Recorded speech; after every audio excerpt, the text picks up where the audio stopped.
Una excelente tarde, noche o mañana, no importa en qué latitud, país, estado, mundo, universo, multiverso nos estén escuchando. Muchísimas gracias por la oportunidad de estar una vez más con ustedes a través de este Black Mirror, a través de este feed, a través de estas redes sociales tan invasivas, tan presentes, pero que de pronto nos brindan estos bonitos espacios de comunicación, de cultura y por supuesto de pronto tener estas grandes charlas y estos grandes momentos y grandes recuerdos que de pronto podemos tener con grandes abogados, grandes seres humanos, bellísimas personas y que además les brilla la cabeza y nada más porque el cráneo limita el espacio hacia donde puede crecer su cerebro, pero si no la maestra que hoy me acompaña tendría una cabeza de este tamaño. Ya la escucharán, ya la escucharán.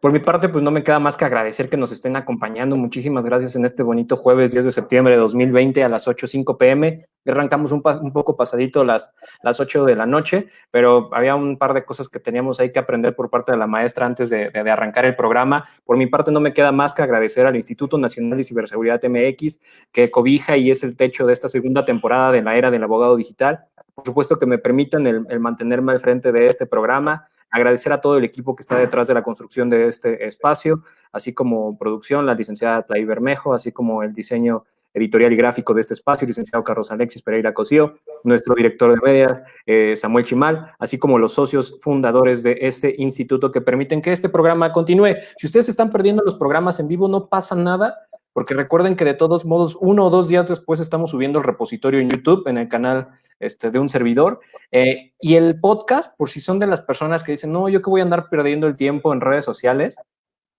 pueden ir colocando en Spotify el programa como el programa del día de hoy, van en el tráfico y van pensando si voy a llegar o no a mi junta en medio de la lluvia, mientras están escuchando un programa más de la era del abogado digital. No hay pretexto porque, ¿qué creen? Que además ese podcast está por lo menos en 13 plataformas como es Apple Podcast, iTunes, Spotify, y otras varias plataformas, entre ellas, por supuesto, Anchor, que es la que nos permite subir estos episodios. Pues antes de seguir avanzando, y ya saludé muchísimo, tanto a nuestros cibernautas como al instituto, no puedo avanzar y ser un patán. Tengo que saludar a la increíble abogada que me acompaña el día de hoy, líder de opinión, influencer de la materia, gran conferencista, gran catedrática, y eso no es su síntesis curricular. Ahorita daré una debida lectura de ello. Mi querida maestra Odette Muñoz Espinosa, muchísimas gracias por acompañarnos.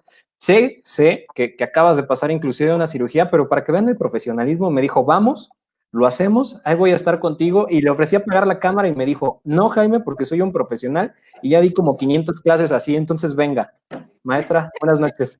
Muy buenas noches, muchísimas gracias, Jaime, por ese caluroso recibimiento, por las palabras. Pues yo frente a ti, tú sabes que yo te admiro, te súper respeto. Francamente, lo que piensas de mí es mutuo. Y de verdad te agradezco la invitación, agradezco a todo tu auditorio que me tiene aquí presente, las consideraciones. Y bueno, pues aquí andamos con todo y parche y demás, pero no pasa nada. Limitados no estamos, la tecnología nos ayuda. Eres una profesional, mi querida maestra, y ahora te admiro muchísimo más.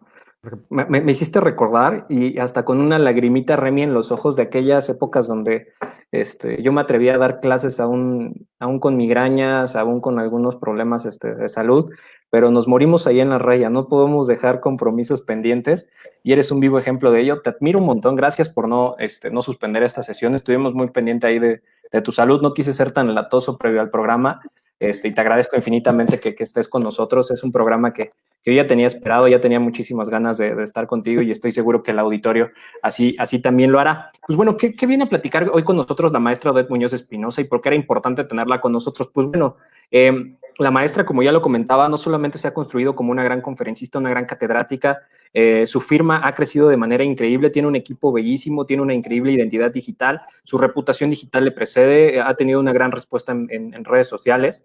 Es una de las pocas firmas de abogados que ustedes pueden ver que no solamente se destaca a la socia fundadora principal, sino al equipo, que es una de las cosas que yo le aplaudo mucho a la maestra Odette Muñoz, y se lo dije desde el día 1 que tuve la oportunidad de tener en contacto con ella, porque de pronto pues vemos ahí los brazos cruzados del socio fundador, la mirada al infinito, y esa pose de galán de telenovela del Canal 5, pero pocas veces vemos que estas fotografías con todo el equipo, ¿quién está detrás de bambalinas?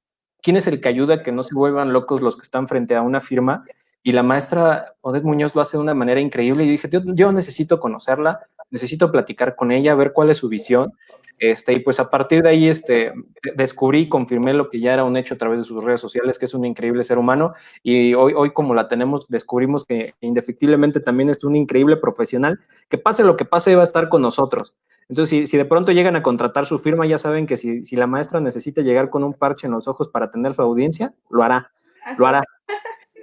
Hoy nos va a platicar de un tema bien interesante que es lo relacionado con una probable aplicación de inteligencia artificial al proceso penal. Trae un montón de ideas novedosas la maestra Odette Muñoz Espinosa, y pues quiero aprovechar de manera adecuada el tiempo con el cual podemos charlar con ella, porque de pronto no es tan sencillo hablar en el universo del proceso penal y mezclarlo con la inteligencia artificial.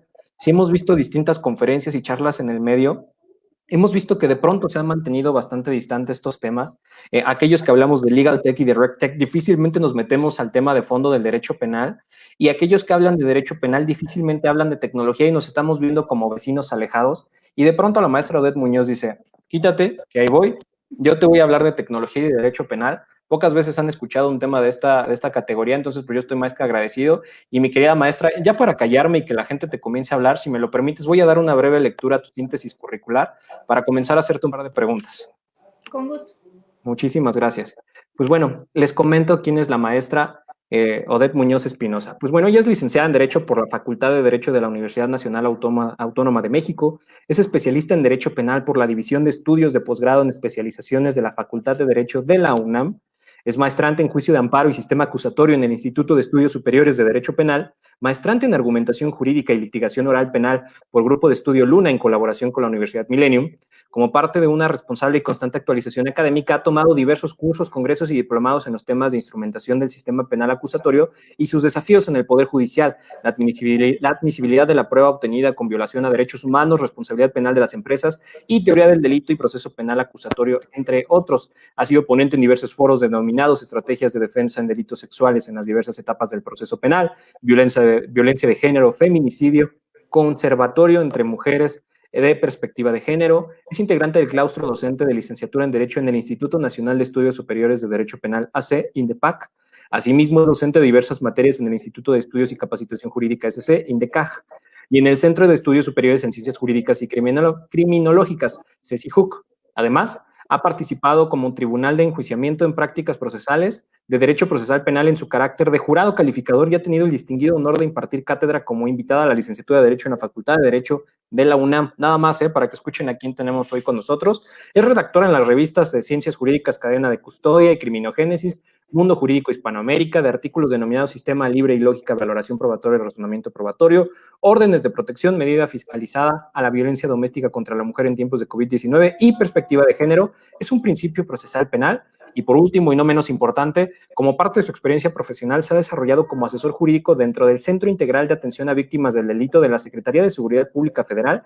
Asimismo, se ha desenvuelto como litigante en forma independiente y como asociada en diversos despachos jurídicos, siendo actualmente abogada postulante y titular del despacho ME Abogados Penalistas, que lo tienen que seguir en redes sociales, tienen unas fotos increíbles, tienen siempre publicaciones constantes. Yo soy fan, ya se dieron cuenta que soy fan número 1 en la gran lista de fanáticos que tiene la maestra, de entre la gran lista de fanáticos que tiene entre sus alumnos. Gracias por estar con nosotros, maestra. Muchísimas gracias a ti. Bueno, el recibimiento caluroso se queda corto con esta presentación, de verdad. Qué bueno, pues la intención es que te sientes en tu casa, mi querida maestra, y ya me voy a callar, lo prometo al auditorio, salvo que surja por ahí una pregunta. Tengo que iniciar con algo fundamental para aquellos que nos están escuchando, sobre todo en otras latitudes, aquellos que no se dedican a la materia como un servidor. Tenemos que aprovechar tu experiencia, maestra. ¿Cómo se conforma el procedimiento penal? ¿Nos puedes ayudar con una breve introducción de esto? Claro que sí. Para abordar precisamente el tema que queremos ventilar el día de hoy, que es la aplicación de la inteligencia artificial, en el procedimiento penal debemos conocer el procedimiento penal de una forma muy somera, porque si abundamos muchísimo nos vamos a ir en esta hora en él. Pero el procedimiento penal consta de 3 etapas, que en esencia una de ellas es la investigación base de todo nuestro procedimiento penal. Es con esta investigación con la que logramos llegar a una tercera etapa que se llama de juicio. Entre estas 2 etapas, que son la de investigación y la de juicio, existe una intermedia, que así se llama como tal, intermedia, etapa intermedia. La intención de esta etapa intermedia es funciona como una especie de filtro. En sí, el procedimiento penal pues tiene estas 3 etapas: investigación, intermedia y juicio, con independencia de los recursos que se puedan promover en el procedimiento penal o juicios de amparo. Pero va más allá solamente de estas 3 etapas, porque el procedimiento penal contempla figuras distintas que en el transcurso del mismo pues se van conociendo, se pueden actualizar. También es importante conocer desde el inicio que el procedimiento penal tiene 4 objetivos, y uno de ellos, que es muy importante, no más importante que los otros, pero cabe ser muy resaltado, es el esclarecimiento de los hechos. Estamos hablando de un procedimiento de naturaleza penal. ¿Qué significa? Que se trata de conflictos que atentan de forma muy grave a la sociedad o a un individuo, un sujeto, un ser humano. En ese sentido, tienden a mermar un bien jurídico, por ejemplo, la vida, la sexualidad, la familia, el patrimonio, etcétera. Estas conductas, acciones, omisiones que genera un ser humano a otro son castigables, y el Estado ha establecido un procedimiento penal para efecto de que sea así, castigable. En ese efecto de procedimiento penal y en estos objetivos que tiene el mismo, que te decía que son 4, uno de ellos es esclarecer los hechos. ¿Por qué? Porque el procedimiento penal goza actualmente de un principio que se conoce de presunción de inocencia. Por lo tanto, la carga de la prueba va tendiente a destruir esa presunción de inocencia. Es decir, para que yo pueda decir que un ser humano atentó contra otro ser humano en el campo del derecho penal, yo tengo que llevar material probatorio que destruya esa inocencia y acredite la culpabilidad de ese sujeto.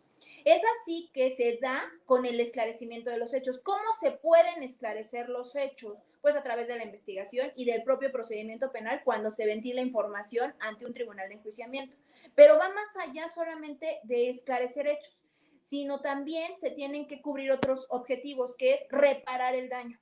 Anteriormente, y como solamente base histórica, anteriormente nuestro sistema, que actualmente es acusatorio, nuestro sistema era mixto, y se tenía mucho la tendencia de una justicia retributiva, es decir, castigar por castigar, sancionar y dar una pena por dar una pena y ya. Ser números, ser estadísticas, o llenar reclusorios o centros penitenciarios, nada más. Así funcionaba nuestro sistema.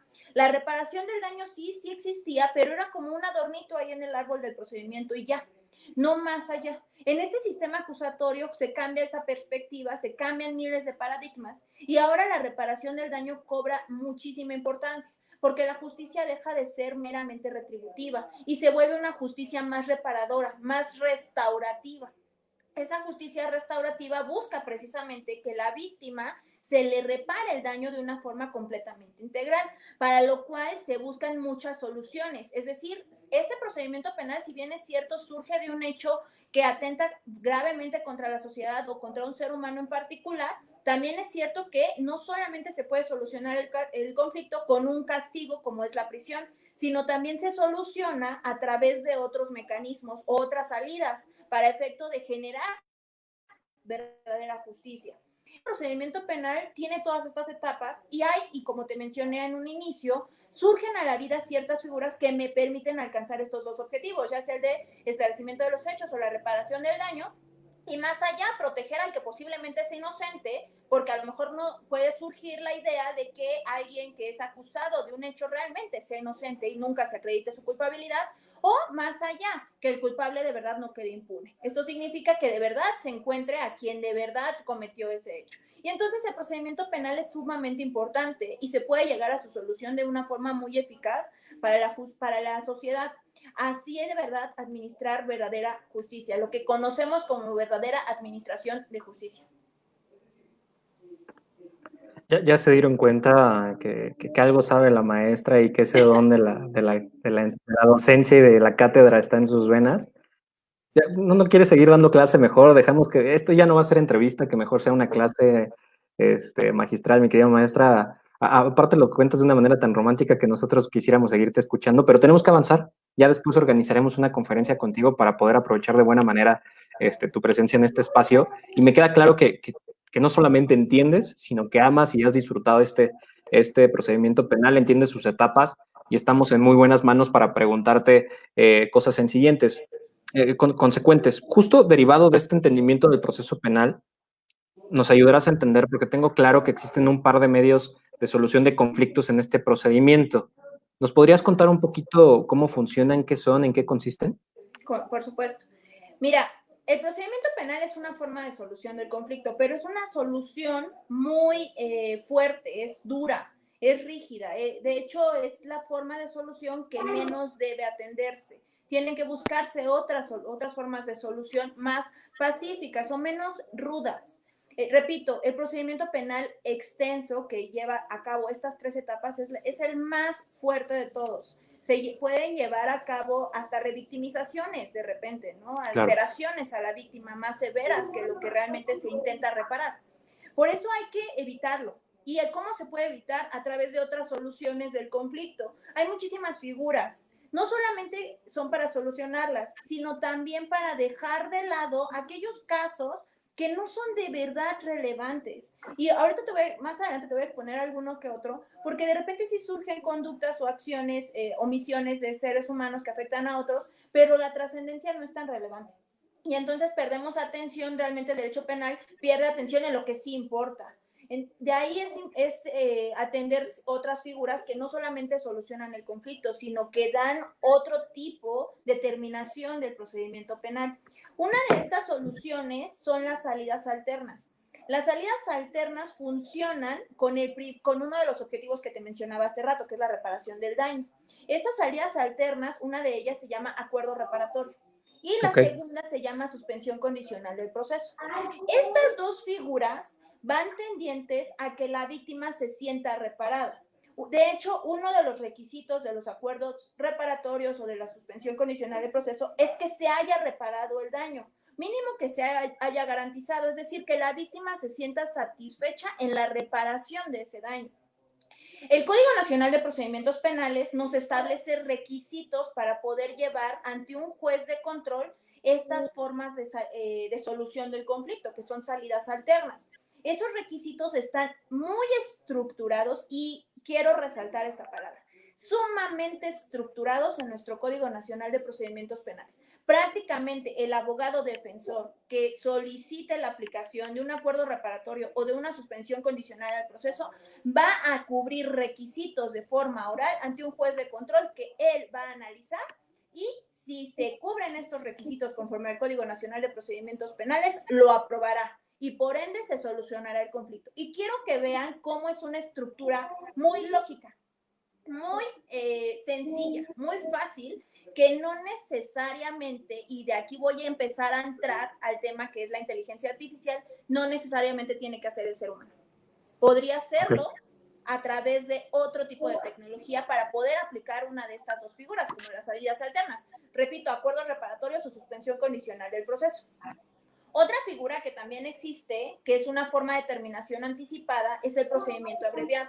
El procedimiento abreviado es un procedimiento pequeño comparado con el procedimiento que en un inicio te expuse, y el procedimiento abreviado te está diciendo prácticamente que te van a dictar una solución al conflicto, una sentencia, con lo que ya existe en una investigación. Es decir, no va a haber necesidad de que los testigos o que los peritos o que los documentos se incorporen en una audiencia de juicio ante un tribunal de enjuiciamiento, sino únicamente basta con que el agente del Ministerio Público exponga el hecho que acusa en ese procedimiento abreviado, lo sustente con datos de prueba que obren en la carpeta de investigación que evidentemente la defensa ya conoce, el inculpado o en el caso concreto un imputado, que para ese momento ya se le habrá dictado un auto de vinculación a proceso, el imputado ya podrá en ese momento decir si acepta o no ser sentenciado con lo que obra en la carpeta de investigación, podrá decir si acepta su responsabilidad de los hechos y podrá renunciar a llevar a cabo una audiencia de juicio.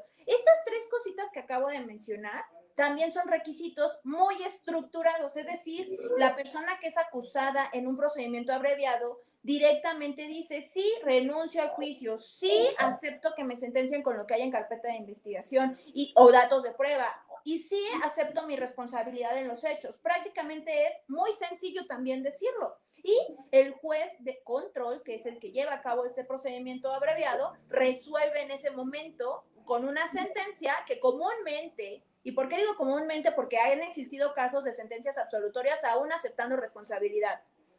pero comúnmente se dictan sentencias condenatorias. Y esas A ver, sentencias, eso no, ¿puedo interrumpir ahí? Eso no lo entendí. ¿Se claro, pueden existir sentencias condenas, absolutorias, ok, aún aún aceptando aceptando responsabilidad? responsabilidad.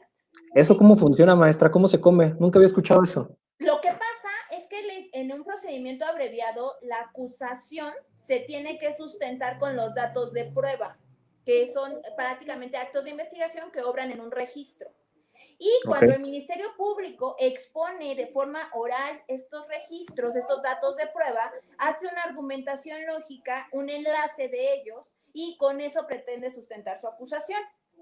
Aquí lo que estamos diciendo es que el acusado del procedimiento abreviado acepta su responsabilidad, pero no es que acepte el hecho delictivo. Una cosa es el delito y otra cosa es la responsabilidad. Lo que tiene que hacer el Ministerio Público es que con la información que obra en esta investigación logre sustentar un delito, y sobre ese delito la persona a la que se le acusa en el procedimiento abreviado acepte su responsabilidad sobre ese delito. Pero si el juez se percata que de las constancias el hecho que se acusa en el procedimiento abreviado no es suficiente para acreditarse un delito y por ende la responsabilidad, no se puede dictar una sentencia condenatoria. wow, Se dictan wow, sentencias absolutorias. ¿Sí? wow.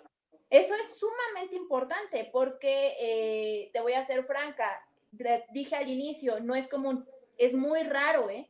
Normalmente cuando ya aceptamos de responsabilidades porque ya decimos, ya confesó, ya dijo que hizo el hecho, pero Claro. no, ahí hay una confusión, es mera dogmática jurídico-penal entre lo que es el delito y la responsabilidad como tal, pero lo que él acepta es la responsabilidad, no el delito, que es distinto. Esa es una carga del Ministerio Público.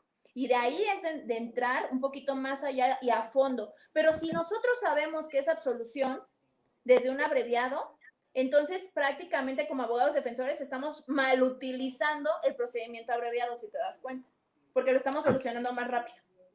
Pero no es común. Aquellos ministerios públicos que sostienen un abreviado es porque están seguros que van a tener condenatoria en ese abreviado. No se la van a jugar. Okay. Por eso decía hace rato, es muy poco común, muy poco, y sí existen casos documentados de sentencias absolutorias en procedimientos abreviados. Sí existen. Okay. Además de que hay criterios por parte de jueces que señalan que no necesariamente la sentencia condenatoria se da por el simple hecho de tener un abreviado. No es automático. Se puede Sí, analizar y de ahí radica el razonamiento judicial, que es un poco complicado porque la inteligencia artificial tendríamos que emparejarla con ese razonamiento humano. ¿Cómo poder sustituir, si es que me permites utilizar esa palabra, y lo voy a decir entre comillas, cómo sustituir con la inteligencia artificial al razonamiento humano en ese tipo de casos? Okay. ¿Cómo hacerle para poder solucionar un conflicto en un procedimiento abreviado con inteligencia artificial? De ahí la importancia de entender la inteligencia artificial. justo es la pregunta que quería hacerte a continuación, maestra. Antes de que nos puedas dar como una apreciación en tu experiencia y perspectiva, ¿cómo podríamos aplicar la inteligencia artificial en el proceso? Que nos regalaras una muy breve apreciación de cómo concibes la inteligencia artificial, cómo la podríamos llegar a definir y cómo has visto la aplicación de la tecnología en el proceso penal. Ok, mira, para entender qué es como tal la inteligencia artificial, sí hay que estudiar más allá que solo derecho. Te voy a ser franca. No solamente se trata de ser abogado y tratar de entender lo que es el derecho o luego el derecho procesal penal y el derecho penal como tal. No, sino hay que entender otro tipo de materias como es la cibernética, la tecnología, la informática y todo lo que implica la digitalización, todos estos medios digitales que actualmente existen y que tú sabes más que yo, porque tú hasta libros de eso tienes. Pero en esencia, como bien me preguntaste, ¿qué es lo que entiendo yo como inteligencia artificial? Y si me permites, voy a citar a unos autores para no errarle en el concepto de inteligencia artificial, que es en esencia Bienvenida. un software, es un software al que se le suministra información, y este software lo que hace es almacenar, analiza esta información, la clasifica, evidentemente la está procesando y su tendencia es precisamente solucionar un conflicto. Pero ¿cómo soluciona ese conflicto? A través de un algoritmo. El algoritmo, que en esencia es como una especie de pasos que se siguen, me están a mí requiriendo ciertos elementos para dar solución a ese conflicto. De ahí que se almacena esa información, se clasifica y se analiza, se procesa como tal. Esta información que, como te mencioné, es a través de un algoritmo, este algoritmo sigue una secuencia de instrucciones. Y esa secuencia de instrucciones van tendientes a que me den un resultado, a que me otorguen una forma de solución, por ejemplo, y que vivimos a día con esta inteligencia artificial y con estos algoritmos. Yo lo veo muchísimo con mi teléfono celular, porque de repente yo en Google le pongo ahí que estoy buscando una casa para, no sé, irme de vacaciones o irme al bosque, una cabañita, ¿no? Y de repente me meto a mi red social. Yo solo tecleé en el buscador de Google. Y de repente me meto yo a mi red social. Y en mi red social empiezan a aparecer noticias de cabañas. Casualmente empiezan a aparecer noticias de cabañas. Lo que está sucediendo aquí es la aplicación de un algoritmo. Hay inteligencia artificial que me está ayudando a mí a solucionar un conflicto, que es esta búsqueda de una cabaña. Como qué bonita visión. Mándame. Qué bonita visión, qué bonita manera de explicarlo. Que es una forma de ayudarme a mí a encontrar lo que yo necesito. La inteligencia artificial no es sustituible, sino es una herramienta para ayudarme a mí a solucionar mis conflictos. Evidentemente, la inteligencia artificial es sumamente compleja de entender, pero no solamente compleja de entender, sino también hay una resistencia humana para evitar la sustitución del ser humano, pero no debe verse así, sino más bien como un complemento para la solución de los conflictos del ser humano en su individualidad o en sociedad. Yo así lo veo. En ese sentido, cuando nosotros buscamos algo en Google, pues la red social de Facebook me está ayudando también a solucionar ese conflicto. Y de repente yo ya empiezo a ver muchísimas noticias de cabañas, y no solamente veo muchas noticias de cabañas, me dan opciones para yo poder alquilar la que mejor me convenga, porque de repente no solamente puse yo cabaña, sino además puse cabaña hacia el norte, hacia el sur, al este, de precio de 1,000 a 5,000 pesos, o para 2 personas, o lejos de toda la ciudad, etcétera. Cuando yo pongo todos estos requisitos, que es la estructuración de los requisitos, los algoritmos lo que hacen es una especie de filtro, empiezan a rechazar todas aquellas opciones que no se encuadran en lo que yo necesito. Y entonces me dan efectivas soluciones para que yo escoja la mejor, la que más me convenga. La inteligencia artificial así funciona. Y diríamos nosotros, ¿cómo funciona entonces en el procedimiento penal? Y yo hace rato te mencionaba que el procedimiento penal busca solucionar conflictos de naturaleza meramente penal. Y aquí es algo súper importante, porque actualmente, y si me permites, antes de entrar a la pregunta boom de lo que es el programa, la aplicación de la inteligencia artificial en el procedimiento penal, spoiler alert, por supuesto. Sí, debo enfatizar algo. Nuestro sistema acusatorio goza de un sistema de libre valoración probatoria que se rige con principios de la lógica, las máximas de la experiencia, y no voy a dejar de decirlo, también los conocimientos científicos. Es decir, este sistema de libre valoración probatoria permite que el juzgador utilice a la tecnología, a estos conocimientos científicos, para solucionar un caso. Lo que significa que lejos de la tecnología no estamos. El procedimiento penal, su sistema de valoración, hace que lo utilicemos, de hecho. ¿Para qué? Para que un juzgador en etapa de juicio logre obtener una sentencia convincente, ya sea absolución o condena. Por eso, esto es importante. Si nosotros vamos a llevar solamente esta idea del sistema de libre valoración en etapa de juicio, o esta inteligencia artificial solamente en etapa de juicio, hasta que el juez tenga que razonar para llegar a una sentencia, estamos equivocados. Porque las soluciones o las salidas alternas de las que hablé antes se llevan a cabo antes de llegar a la etapa de juicio, es decir, en la etapa de investigación y en la etapa intermedia. Y si la tecnología la estoy utilizando en etapa de juicio, la pregunta sería, ¿por qué no utilizarla en etapa de investigación o en etapa intermedia también? ¿Podríamos usarla? Por supuesto. De ahí la intención de la plática de hoy. De ahí la intención de poder saber si la inteligencia artificial nos es aplicable o no. Y quiero hacer brevemente, aquí citar ya una aplicación que actualmente existe, que nos ayuda bastante. Todavía no está, por así decirlo, desarrollada al 100% para todo el territorio mexicano, porque esta aplicación de la que les estoy comentando se llama Cálculo Legal. Su autor, que fue en conjunto con el INACIPE y otras organizaciones como el Consejo de la Judicatura Federal y demás, el doctor Rubén Quintino desarrolló una aplicación que se llama así, Cálculo Legal. Esta aplicación actualmente únicamente está funcionando para equipos Android. ¿Y cómo funciona casualmente esta aplicación? La tendencia de la utilización de esta aplicación es yo darle información para que me otorgue una solución en una figura que se llama, jurídicamente hablando, clasificación jurídica.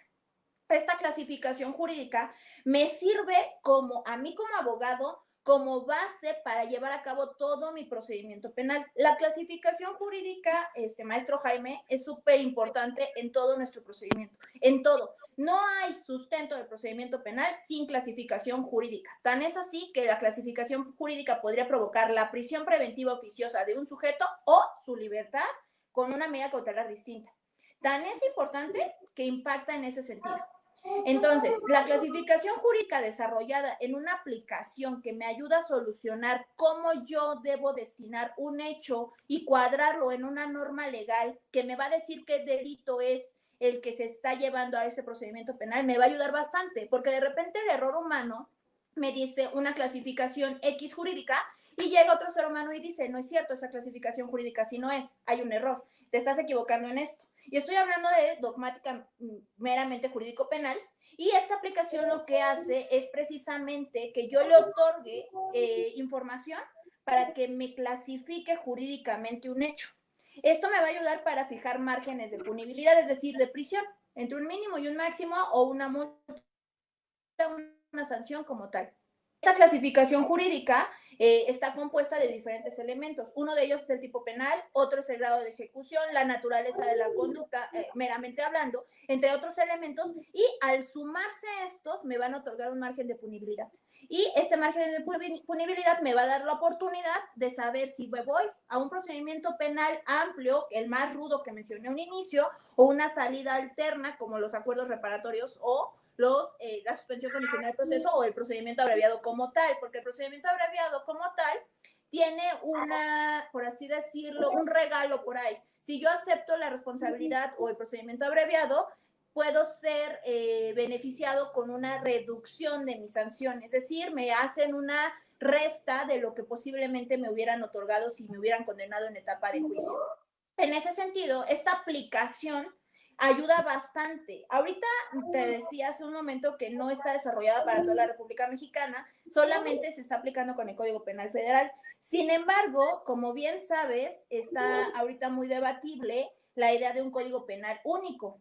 Si esto sale pronto, esta aplicación realmente nos estaría ayudando porque la aplicación va a tener bastante, por así decirlo, compatibilidad con el Código Penal único que va a existir y va a poder aplicarse en toda la República Mexicana. Mi querida maestra, para realizar mayor énfasis a esto, ¿nos puedes recordar el nombre de la aplicación? Cálculo legal. Oh, ok, perdón por la interrupción. No, ¿de qué? Y, repito, solamente para equipos Android. Hasta ahorita. No está funcionando en otro tipo de sistema. Solamente para Android. Y está teniendo muchísimo éxito. El error es prácticamente nada. Es más el error humano que el de la propia aplicación. Y está otorgando clasificaciones jurídicas de forma correcta, tanto que pudieran impactar en el resultado de un procedimiento. Ahora, este es un ejemplo de ya aplicación de la inteligencia artificial en el procedimiento penal como tal. Y ya está vivo, ya podemos nosotros palparlo, sentirlo. Cualquier abogado penalista que se le ocurra descargar la aplicación e incorporar esta información que va a pedir para su algoritmo y solucionar un conflicto, te va a otorgar esa clasificación jurídica, conforme al Código Penal Federal, porque solamente está así. En ese sentido, si me permites, voy a hacer sugerencias de ciertas figuras que actualmente existen en nuestro Código Nacional de Procedimientos Penales que pudieran tomarse o considerarse con herramientas de inteligencia artificial, para que veamos cómo la inteligencia artificial, además de que ya es aplicada a través de esta aplicación, también puede llevarse a otras esferas en otras categorías que ya existen. Solamente basta con quitarnos esta resistencia o quitarnos esta idea de que es una sustitución del ser humano, sino más bien una herramienta de apoyo del ser humano para la solución del conflicto penal. ¿ok? Esa es como la base de esto. Ahora, si me permites, y ya para entrar un poquito más al tema, creo que tú me vas a ayudar más con lo de la inteligencia artificial, yo sé, pero ya entendiendo lo que te estoy mencionando en el campo del derecho penal, nosotros, te decía hace un momento que tenemos estas salidas alternas, estas formas de terminación anticipada, como es el procedimiento abreviado, el acuerdo reparatorio y la suspensión condicional del proceso. Pero, ¿qué crees? Hay una figura que se conoce aquí como criterios de oportunidad. No sé si tú ya los has escuchado en algún momento, hayas escuchado hablar de qué se tratan estos criterios de oportunidad. Soy un profano en la materia, ahora sí, en serio, nunca lo he escuchado antes, maestra. Mira, los criterios de oportunidad son una forma de determinación de la investigación. Okay. Estoy hablando de investigación, solamente de mera investigación. ¿Por qué? Porque te mencionaba hace rato que hay casos que no son tan relevantes, o sea, podrían terminarse en investigación porque no necesariamente necesitan llegar a juicio, no necesariamente tienen. Por ejemplo, te pongo el caso de que una persona se roba un lápiz. ¿Cuánto cuesta el lápiz? ¿5 pesos? ¿6 pesos? ¿Cuánto cuesta llevar a cabo toda la maquinaria judicial para castigar a esa persona? Sobre todo si ya se reparó el daño, ese lápiz ya se restauró. ¿Sería importante imponerle una sanción, una prisión a esa persona que se robó solamente un lápiz? Digo. Según Maquiavelo y los castigos ejemplares, quizás sí, pero en el proceso penal creo que sería muy costoso pensar de pronto en activar toda la maquinaria jurisdiccional por un lápiz, ¿no? Que es lo que muchas veces se discute, ¿no? Por ejemplo, de gente de estos robos famélicos, ¿no? De pues tenía hambre, se robó una manzana, ¿no? Pero no solamente eso, sino que tienes razón, Maquiavélico decía eso, pero también yo recuerdo mucho a Rousseau, que era la oposición y que decía tal cual que el ser humano no nacía malo, sino se hacía malo al convivir con la sociedad. Y entonces, si la sociedad es propiamente la responsable del hecho, pues preguntaría yo por qué castigar al individuo y no a la sociedad. Hablando de Maquiavelo, yo eso así lo entendí.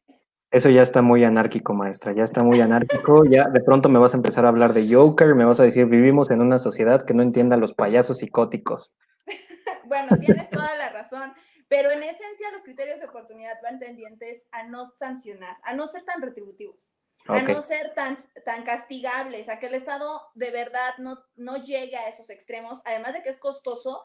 No hay necesidad de castigar en ese sentido tan severamente con una prisión por un lápiz de 5 pesos.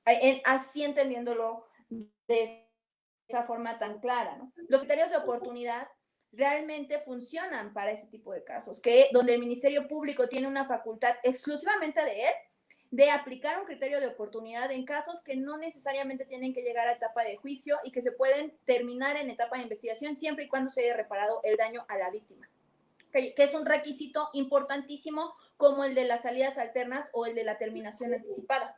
Si lo vemos así, los criterios de oportunidad, que ahorita te voy a decir unos cuantos como ejemplo para que veas cómo aplicando un algoritmo podríamos solicitar la aplicación de estos criterios de oportunidad y que si bien es cierto es una facultad exclusiva del Ministerio Público porque él es el único que puede ejercitar la acción penal, también es cierto que la Administración de Justicia le compete a todo el Estado, es decir, en sus 3 poderes, no solamente al Ejecutivo a través de su Ministerio Público, sino también a través de los otros 2, que es el Legislativo y el Judicial. Y la Administración de Justicia pudiera darse solamente reparándose el daño con esta aplicación de este criterio de oportunidad y no hacer que el Ministerio Público se aferre forzosamente a castigar a una persona. Y te voy a dar ejemplos que los que ya saben de derecho penal seguramente se saben a diestra y siniestra los criterios de oportunidad que existen. Y realmente los criterios de oportunidad, como te decía, van tendientes a solucionar un conflicto. No se ven así porque realmente los criterios de oportunidad, como decía, es una facultad exclusiva y se dan en investigación. Y solemos hacer esta comparación de justicia cuando vemos a una persona en el reclusorio o cuando la vemos forzosamente internada. Y no necesariamente la justicia se puede dar así. Hay víctimas que sienten justicia una vez que ya les regresaron su patrimonio o que les dieron el pago de las operaciones, etcétera. No todos los casos son iguales porque hay casos muy importantes como asuntos sexuales que son impactantes o aquellos asuntos que tienen que ver con menores de edad, ¿ok? Y te voy a dar el primer ejemplo de los criterios de oportunidad. Están contemplados en el artículo 256 del Código Nacional de Procedimientos Penales. Lo tengo que hacer así estructurado porque el algoritmo es estructurado. ¿Ok? Estoy diciendo que yo le voy a dar información a un software para que la almacene, la procese, la analice y me solucione. ¿Ok? Entonces, ¿cómo dice el criterio de oportunidad? El primero de ellos se trate de un delito que no tenga pena privativa de libertad. Es decir, nuestro código penal de cualquier entidad federativa o en el momento en el que salga el código penal único, va a revisar que sus tipos penales tengan o no pena privativa de libertad. Pero si no tiene pena privativa de libertad, es de aplicarse un criterio de oportunidad. ¿Cómo te diría aquí un algoritmo?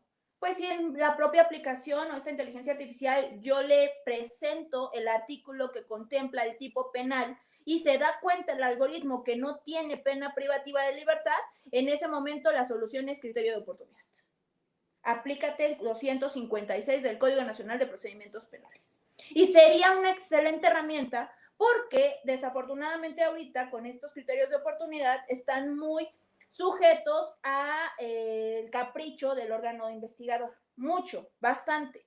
Y Entonces es muy subjetiva la aplicación dentro del proceso. Sí, es como es exclusiva del Ministerio Público, yo puedo pedirle como defensor al Ministerio Público que me lo aplique, pero si el Ministerio Público desea hacerlo, lo hará. Y si no, me llevará a procedimiento penal. Aquí es algo súper importante, porque si ya reparé el daño y si la pena no es privativa, tú dime por qué llevar a una persona a procedimiento penal donde ni a prisión va a entrar. Claro. O sea, de entrada, ¿no? O sea, este es el ejemplo que yo te decía hace rato de que hay casos que no requieren. Es más el gasto o es más el tiempo, es más la espera de la Administración de Justicia que la aplicación de un algoritmo a través de inteligencia artificial. Y ya estaríamos hablando también de estos casos, salvo que me corrijas, maestra, donde parecería luego que el Ministerio Público, con afán de tener mayor cálculo de casos judicializados y que cumplir con la cuota, este tipo de criterios los desecha y él dice, ya cumplí, ya puedo descansar el resto del mes. Exactamente. Y no solamente eso, parecemos números, somos mera estadística. El ser humano para muchos servidores públicos, sin ofender, no digo que todos, pero algunos, bastantes, somos meras estadísticas, somos meros números. Y entonces, si somos números, te preguntaría yo, ¿por qué si soy número, por qué no será algoritmo también? Si el software está compuesto de un sistema binario, 1 y 0, ¿por qué no ser también inteligencia artificial? Qué bonita pregunta. Qué bonita reflexión. Si somos números, ¿por qué no ser algoritmo también? Lo dijo la maestra Odette Muñoz. Ya está. Apaguemos las luces, vámonos, porque la maestra nos acaba de dejar hacia dónde tiene que ir el proceso penal.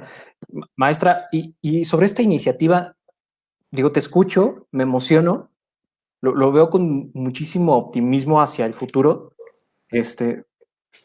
Gente como tú se está uniendo, hay otros genios como tú detrás de esto tratando de impulsar la aplicación de este tipo de algoritmos a favor de la reducción de judicialización, a favor de la reducción burocrática de estos procesos penales, o eres tú ahorita levantando la mano en un mar infinito de soledad? Somos varios en el mar infinito de soledad, te soy franca. Ok. Somos varios. Y uno de ellos es el doctor Rubén Quintino, y voy a sumar aquí al doctor Oscar Miranda Geman, que si quieren abundar más en este tema, él ya escribió algo sobre la aplicación de la inteligencia artificial en el proceso penal en una revista que se llama Inmexus, que invito yo a que lo busquen y lo lean. Él también ya trae ideas de hace tiempo de aplicar esta inteligencia artificial. Es más, son ideas que llegaron antes de lo del COVID, que nos obligaron a nosotros como penalistas a utilizar las teleconferencias, a las videoconferencias en procedimientos penales. Ellos dos ya venían arrastrando la inteligencia artificial al procedimiento penal. Ya escribieron sobre ello. La aplicación de cálculo legal no nació en esta pandemia, ya tiene rato siendo cocinada y ya está siendo utilizada por algunos. Y ellos son prácticamente para mí mi guía con estos temas.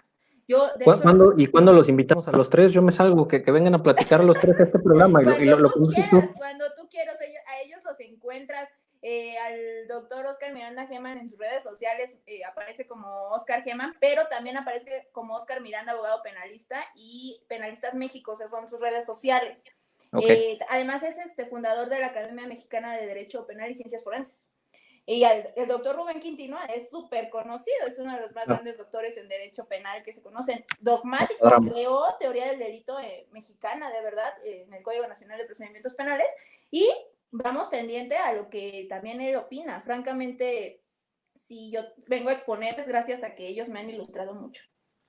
A mí me urge y creo que se vuelve indispensable, lo digo con franqueza, un programa dedicado a ustedes tres.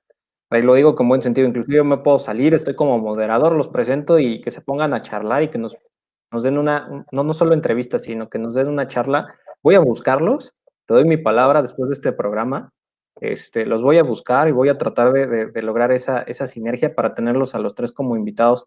Yo creo que no, el espacio del programa de radio de la era del abogado digital se va a quedar corto, a lo mejor organizar una buena conferencia con buena publicidad y demás para que pueda ocurrir de esa manera. Hay gente que está preguntando muchísimo en redes sociales, tienes una respuesta increíble, mi querida maestra.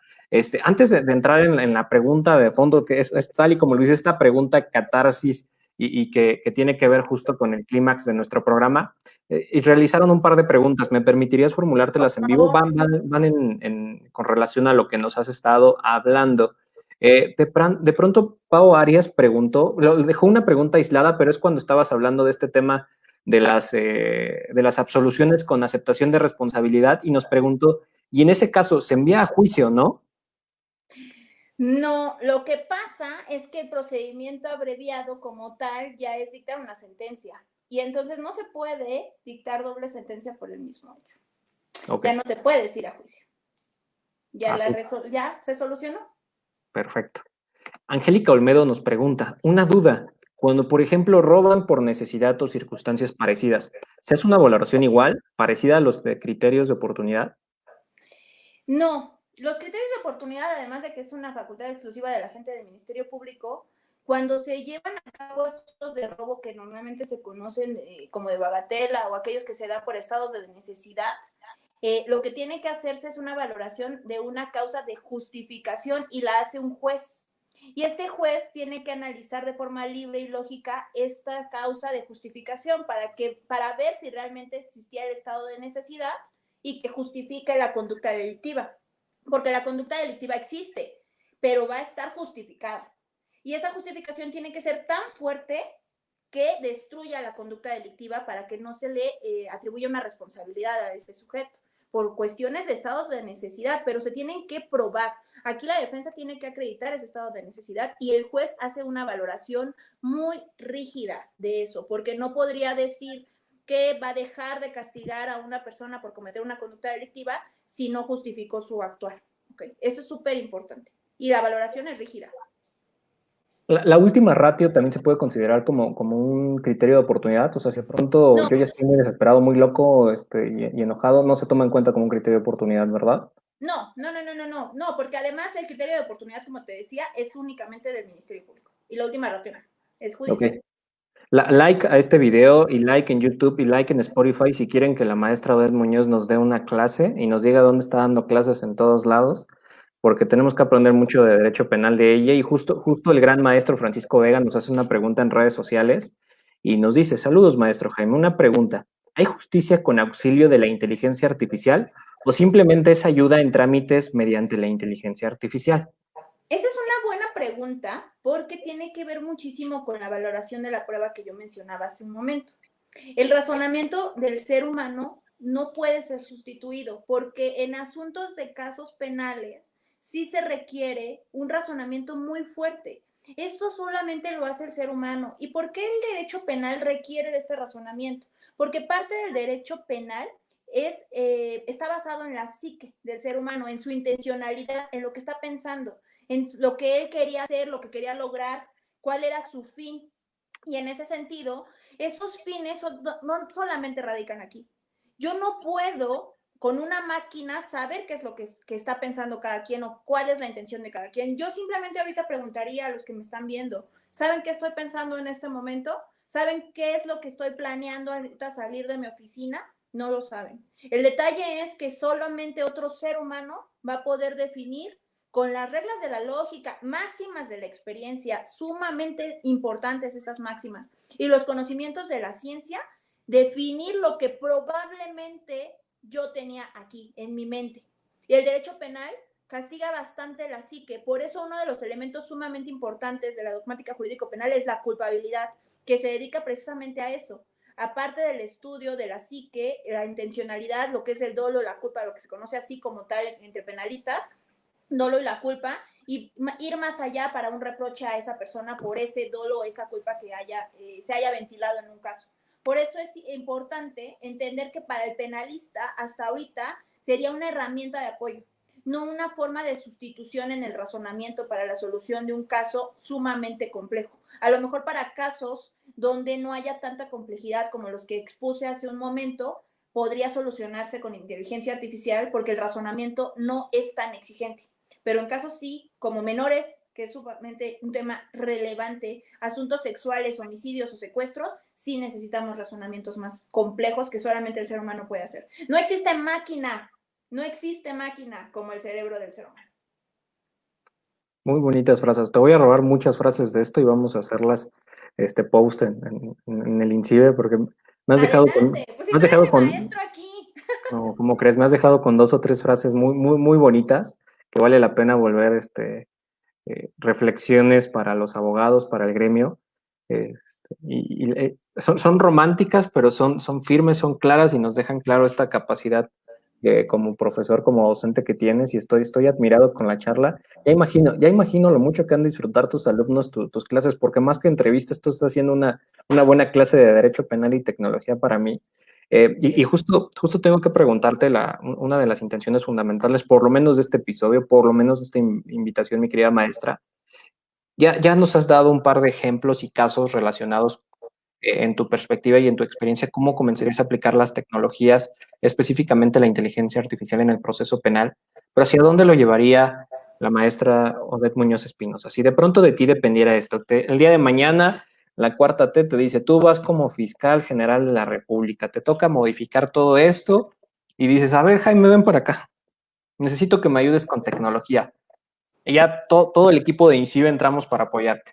¿Cómo lo harías? ¿Dónde lo comenzarías a implementar? ¿Cómo crees que la inteligencia artificial realmente nos apoyaría en esto? Por supuesto, con este límite claro que nos acabas de marcar, en el entendido que la máquina más perfecta que existe es la mente y el cerebro humano. Sí, pues si me dijeran a mí que yo fuera fiscal para poder aportar inteligencia artificial al procedimiento penal, tendría forzosamente que ser desde la Constitución. Buscaría reformas constitucionales, en particular al artículo 20 constitucional, en su primer apartado, el A, que es el que nos habla de nuestro sistema acusatorio, el que nos da las bases, y por qué no agregar una fracción que hable sobre la inteligencia artificial. Señalar algo por ahí como una facilidad o una herramienta para la solución de conflictos. Ahí empezaría. Evidentemente que tuvieran un impacto en los códigos nacionales y evidentemente en el Código Penal, que esperemos pronto y sea único.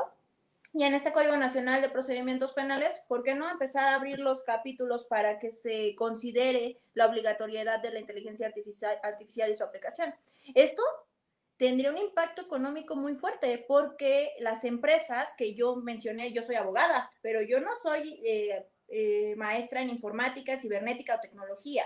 No soy tampoco una persona que sabe de electrónica. Tendrían que entenderse que deben existirse software que se creen por ingenieros que conozcan de la materia para que yo a través de estas herramientas jurídicas les diga qué necesito y ellos son los que crean los algoritmos, los software, y únicamente se me entreguen a mí como una herramienta, ya sea servidor público o particular, abogado particular. Eso sería como la primera acción tendiente a. Ok, esto pensando en estas reformas en esta reforma constitucional, en esta aplicación multidisciplinaria dentro del proceso, ¿y cómo lo llevarías en la práctica? O sea, de entrada tú pondrías, ¿en qué fases del procedimiento? O sea, me regreso a la primera pregunta que nos ayudabas Desde el a entender. inicio. Desde el inicio. Ok. Desde que presentas una denuncia, se puede utilizar la inteligencia artificial. Es más, yo como abogada particular, en cuanto llega una víctima o me llega un caso, yo puedo ya tener a la mano en mi computadora o en mi dispositivo estas aplicaciones, estos software, que yo con facilidad pudiera darle la información y así decirle a mi cliente, como abogada particular, decirle a mi cliente cuáles son las formas de solución de su conflicto o la necesidad forzada de irnos a juicio. Evidentemente me va a servir de marketing, ¿por qué no? Porque entonces ya estaría yo a la vanguardia. Sí, sin duda, creo que me robaste lo que te quería preguntar en ese sentido, ¿no? Porque lo puedes ver con esta visión tecno-optimista y decir, a ver, oye, de pronto mi abogada no solamente es penalista, sino que además tiene conocimiento de estas plataformas y tecnologías y me está dando un pronóstico de probable solución conforme a las herramientas, pero está la otra visión, la tecnopesimista, que te puede decir, me agrada la idea, pero si tenemos inteligencia artificial desde el inicio, ¿qué pasa con el agente del Ministerio Público? ¿Qué pasa con los agentes fiscalizadores? ¿Qué pasa con el abogado postulante que ayuda a redactar una denuncia inicial?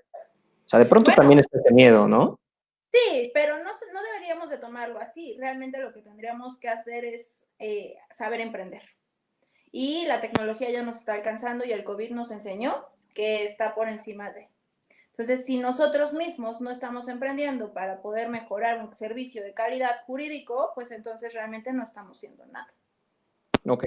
Pues tengo una pregunta más, se nos está acabando el programa, mi querida maestra, pero antes te hago la pregunta, te dejo reflexionarla 30 segundos en lo que saludamos a las increíbles y bellas personas que se conectaron con nosotros, estos grandes cibernautas que se conectan a través del INCIBE MX. A ver qué respuesta nos puedes dar. Si tienes que disfrazarla, maquillarla o de pronto ser brutalmente dura, tú lo decides. ¿Cómo se está aplicando la tecnología hoy en el proceso penal? ¿Realmente hay tecnología en el proceso penal? ¿Realmente se está implementando o es un sueño guajiro? En lo que la maestra Odette Muñoz Espinosa, mi increíble invitada del día de hoy, ya saben, conferencista, catedrática, escritora, con unas frases de remate increíbles que pronto vamos a viralizar a través del Instituto Nacional de Ciberseguridad MX. La pueden seguir en sus redes sociales, lo han visto justo como ME Abogados.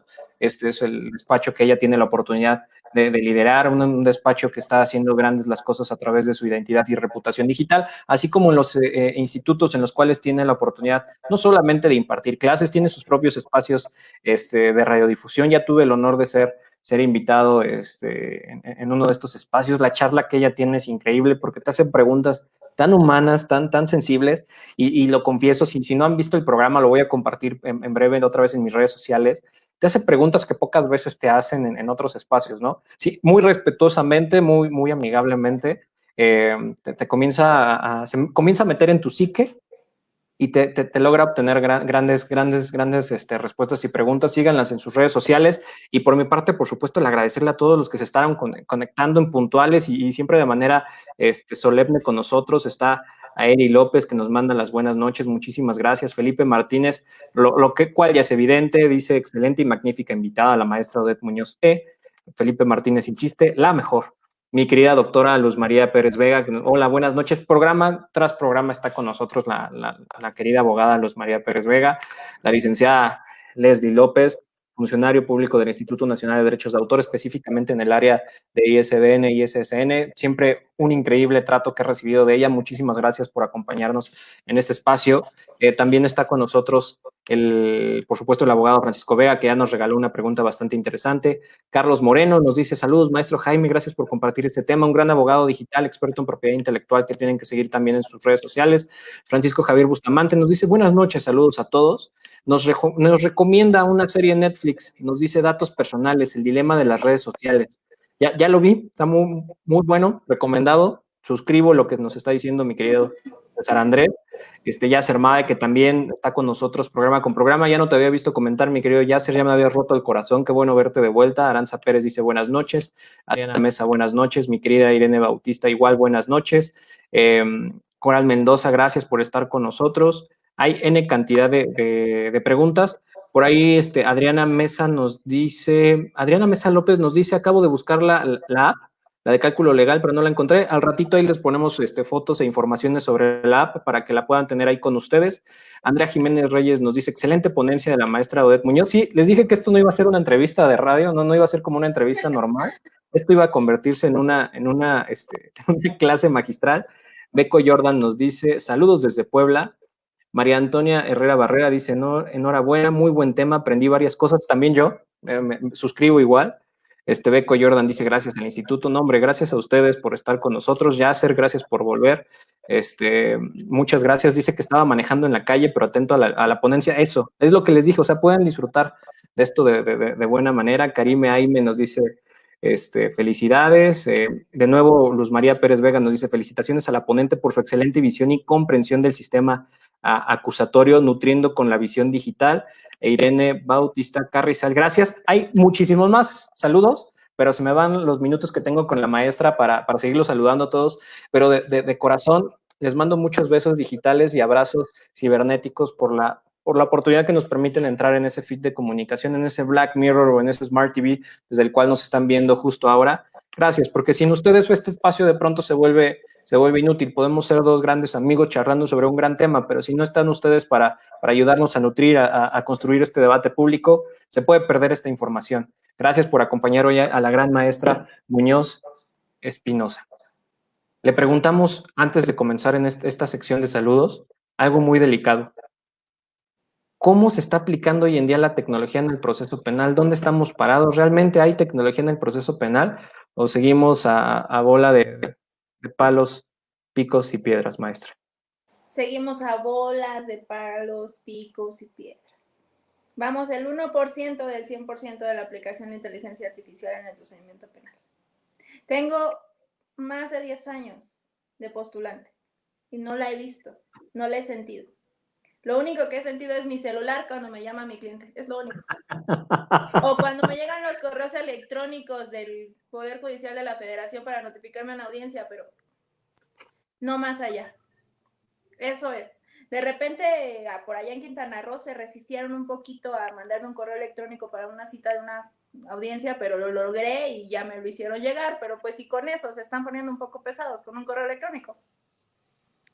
Qué duro saberlo, maestra. ¿Y qué nos hace falta para empezar a aplicar la tecnología en el proceso penal? ¿Qué hace falta? ¿Dinero, recursos, capacitación, todo? Primeramente, capacitación. Conocer más del tema sobre inteligencia artificial.